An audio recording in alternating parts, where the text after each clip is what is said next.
Aproveitar aqui o tempo, já que a rotina de todos nós é um tanto quanto acelerada, e vou dar início aqui à leitura do meu discurso de despedida. A nossa política externa rompeu com vícios e atrasos e hoje prioriza os verdadeiros interesses nacionais. Os resultados são tangíveis, apesar da campanha sórdida levada a cabo, especialmente no exterior, não contra esse governo, mas contra o país.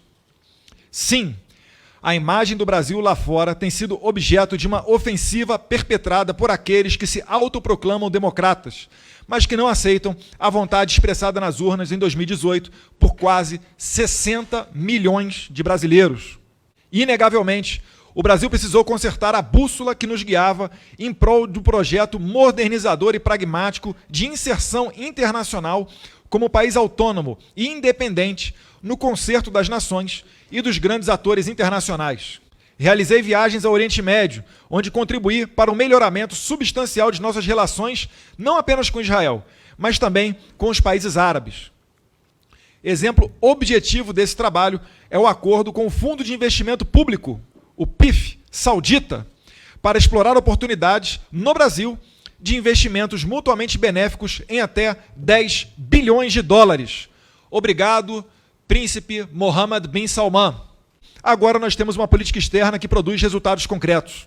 Firmamos parcerias com aliados tradicionais do Brasil e que tinham sido abandonados por razões ideológicas. Para citar apenas um exemplo, eu relembro que em 2015, a então presidente Dilma Rousseff negou, sem fundamentos, as credenciais do embaixador indicado por Israel, Dani Dayan, fato que abriu caminho para que ficássemos determinado período sem embaixador israelense aqui, e sob a pecha de anão diplomático, meros repetidores de teorias e ideias gestadas em organismos multilaterais, até a vinda do grande embaixador Yossi Shelley ao Brasil. Sob gestão de Yossi Shelley e liderança do embaixador Ernesto Araújo, chanceler, assistimos pela primeira vez no Brasil à visita histórica de um chefe de Estado de Israel desde a criação desse país em 1947, que foi, inclusive, patrocinada ativamente por outro embaixador chanceler brasileiro, o brilhante Oswaldo Aranha. Da boa relação entre Benjamin Netanyahu e Jair Bolsonaro veio o socorro das tropas da IDF, as Forças Armadas de Israel, a Brumadinho, ajuda no combate ao fogo da Amazônia, 5 novos acordos comerciais na área de serviços aéreos, combate ao crime organizado, ciência e tecnologia e um memorando de segurança cibernética. E, mais recentemente, a cooperação no combate ao Covid, firmado com a internacional Hadassah Medical Organization, o Irilov Institute e o Instituto Weizmann, que até prêmio Nobel tem. Tudo isso na missão oficial que foi a Israel semana passada, oportunidades em que fomos recebidos pelo premier Benjamin Netanyahu, mesmo sem estarmos acompanhados do nosso chefe de Estado. E também tivemos, lateralmente, reunião com o presidente do Knesset, que é o Congresso de Israel. No campo legiferante, foram realizadas 26 reuniões deliberativas, que resultaram na apreciação de 31 proposições e 97 requerimentos, para debater e refletir sobre os mais variados temas relacionados aos campos temáticos dessa comissão. Foram organizadas 19 audiências públicas. Em cada um dos semestres de 2019, foi realizado um seminário para contribuir com o diálogo e com o debate com diversos setores da sociedade. No primeiro semestre, o Seminário Internacional Desafios à Defesa Nacional e o Papel das Forças Armadas. Agradeço não só a assessoria parlamentar das Forças Armadas, presente ativamente nessa comissão, como também ao grande arquiteto desses contatos, que foi Marcelo Resch. Muito obrigado, do InfoRel. No segundo semestre, tivemos o privilégio de organizar a colaboração com a Confederação Nacional da Indústria, a CNI, seminário internacional que se tornou referência no parlamento nos debates sobre política externa, intitulado Novos Anseios da Política Externa Brasileira, Renovar para Avançar. Aproveito a oportunidade para congratular os deputados que apoiaram durante minha presidência as medidas altamente benéficas para a população brasileira. Esses bravos parlamentares votaram favoravelmente a moção de apoio a Israel pela ajuda prestada às vítimas da tragédia de Brumadinho, em Minas Gerais, ao acordo de salvaguardas tecnológicos para uso comercial da base de Alcântara. Esse acordo que acredito que tenha sido um dos mais importantes votados nessa comissão recentemente. aos acordos sobre antibitributação. E aqui eu tenho que abrir um parênteses para parabenizar o Congresso Nacional pela aprovação dos acordos antibitributação com Emirados Árabes Unidos, Singapura e Suíça. Fato que melhora o ambiente de negócios no Brasil, dá mais segurança jurídica e tributária aos investidores, bem como propicia a geração de mais emprego e renda aqui.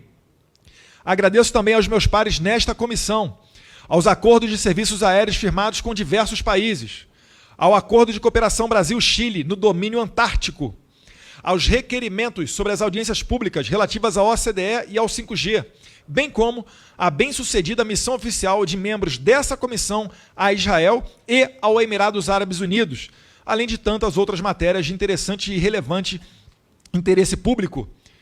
Nessa comissão que foi a Israel e Emirados Árabes Unidos, nós tivemos aqui cerca de 20 deputados federais que demonstraram interesse em participar dessa comitiva oficial. Porém, o presidente da Câmara, à época, Rodrigo Maia, só autorizou a ida de 5. E aqui abro parênteses, do desejo deste parlamentar, e em recente, agora que acabamos de retornar de Israel, de declarações determinando e decretando aquilo que já acontece de fato, que é a designação do Hezbollah como grupo terrorista, lembrando que foram eles os responsáveis por perpetrar, em 92 e 94, os atentados terroristas na Argentina contra a AMIA e contra a Embaixada de Israel. Nós não nos esquecemos dessas datas. O Brasil, uma vez intitulado Anão Diplomático, revitalizou suas relações com parceiros fundamentais do Brasil, como os Estados Unidos, e ao mesmo tempo em que buscávamos fortalecer nossa agenda bilateral com grandes atores internacionais, como a China e a Índia, tendo sempre, reitero, os interesses nacionais como pilar central. Para aqueles que insistem em afirmar que a nossa diplomacia trabalha contra o interesse nacional, vale lembrar que o Brasil foi o 4º maior destino mundial de investimentos estrangeiros diretos em 2019, tirando a política nacional das páginas policiais. O fluxo de investimentos estrangeiros para o Brasil elevou-se de 60 bilhões de dólares em 2018 para 75 bilhões de dólares em 2019. Ficou atrás apenas de Estados Unidos, China e Singapura. Em termos de fluxo e de IEDs com percentual do PIB, o Brasil foi o 2º maior destino mundial em 2019, atrás apenas de Singapura. No entanto, não são poucas as vozes que pregam o caos, chamam o Brasil de pária internacional e vendem o caos lá fora, estimulando a fuga de investimentos, ou seja, atentando, como assinalei, não contra o governo, mas contra a nação. Resgatamos como base da nossa política internacional também o grande legado do Brasil para o mundo, o Brasil misturado, miscigenado, ante a mentira de que somos segregados por raças e diferenças que não condizem com a essência mulata do povo brasileiro. Uma mistura indivisível e que é exemplo de união para todo mundo. Aqui vão mais alguns dados. O Banco Mundial destacou em relatório de abril último a política comercial brasileira como exemplo 1 no quadro Melhores Práticas na Gestão de Covid-19. Alguém viu aquela parte da nossa grande imprensa repercutindo isso para o povo brasileiro? Acredito que não. O Brasil reduziu tarifas de importação e simplificou práticas aduaneiras relacionadas ao combate ao Covid-19. Já o Fundo Monetário Internacional, durante a chamada reunião de primavera de 2020, ressaltou positivamente as medidas emergenciais adotadas pelo Brasil no enfrentamento da Covid-19, com toda a atenção ao equilíbrio fiscal e ao prosseguimento das reformas estruturais. E não podemos deixar de mencionar a importância dos direitos humanos para o Brasil. Em outubro de 2019, o Brasil foi reeleito com expressiva votação para o Conselho de Direitos Humanos das Nações Unidas e continuará a ocupar assento no período 2020-2022. Com 153 votos recebidos de 193 possíveis, o Brasil foi o mais bem votado no grupo latino-americano e caribenho. Não posso deixar de fazer menção, novamente, ao ministro das Relações Exteriores, Ernesto Araújo, responsável direto pela campanha de repatriação de mais de 40 mil cidadãos brasileiros retidos em pelo menos 70 países no início da pandemia, que mobilizou parcela significativa do serviço exterior em empreendimento inédito e bem-sucedido de resgate de brasileiros, muitas vezes em situação de desvalimento, atestou a prioridade sempre conferida pela diplomacia brasileira à segurança e à assistência do cidadão brasileiro fora do seu país.